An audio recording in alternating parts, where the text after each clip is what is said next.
I remember such a feeling of confidence in the feeling of my independence as I carried the manila envelope, for important documents only, from our classroom in 4th grade to the main office to make a delivery for my teacher to the school secretary.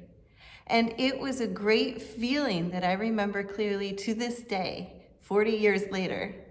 My teacher trusts me. From that thought, I extrapolated that I must be a responsible child. I then felt certain that I am smart and capable. And as I walked down the hallway alone with my task in hand, I felt pure joy at being a student in school.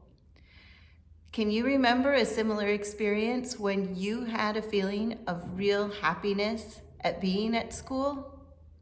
What would it be like if that experience was the norm rather than the exception? For more than 25 years in education, I have used a scientific approach to observing children from pre-kindergarten through 12th grade to study what they can learn and, more importantly, how they learn.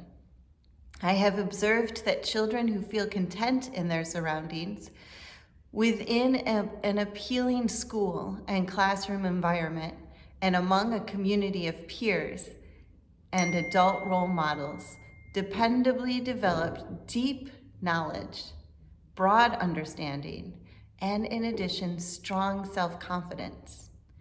They are happy children and young people who also, by the way, excel exceptionally well academically.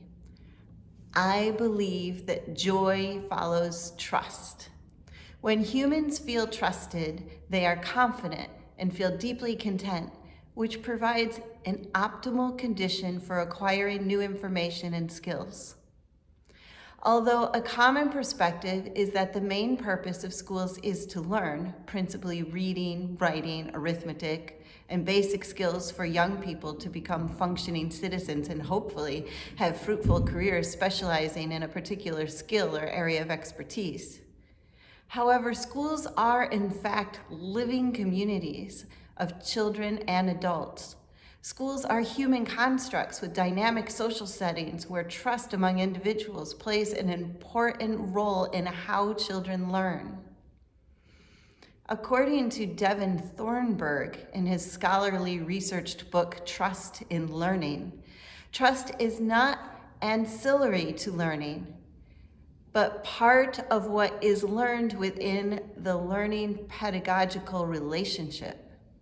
And the lives of children and youth are in need of experiencing trust in order to flourish in school.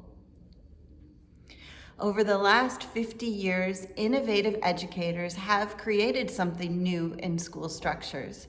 And some families have even decided that homeschooling is possible and preferred instead of children spending their days in school.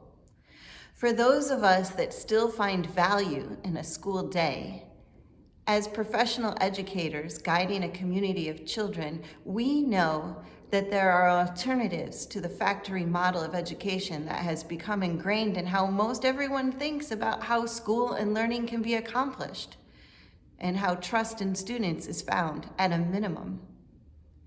Dr. Maria Montessori shared her research-based insight on how we might design the school experience for children. Education is a natural process carried out by the child and is not acquired by listening to words, but by experiences in the environment. There are such schools throughout the globe. They are sometimes referred to as alternatives, such as Waldorf, project-based learning, Sudbury, democratic, forest schools, farm schools, Montessori, and others. These are schools where the possibility and practice of trusting a child to work at her own pace from early childhood through high school empowers students to achieve academically while having infallible confidence in themselves. This feeling of being trusted is directly connected to joy in learning. A 4-year-old child, for example, had been given a lesson on beginning sounds for spelling words. Then later, given the freedom and trust to choose, she selected a hands-on material to practice that lesson on her own. I watched her bring the material to a workplace in the classroom, also selected by her, and set it up, and then work with it through to completion. Before picking up the pieces to put it away, and without realizing that anyone was watching her as she was facing the corner of the room, she sat back, observed her completed layout of beginning sound cards and their corresponding objects, C for cat, for example. Then she took a deep breath, sighed, and exclaimed out loud for no one to hear besides herself, "Ta-da! Joy." And the lesson completed accurately, demonstrating academic achievement. I had the privilege to be an educator and parent at such schools, and have been amazed that through the process of trusting the adult educators as well as young people and students, children learn in a way that is substantial and joyful, all through providing a learning environment of trust.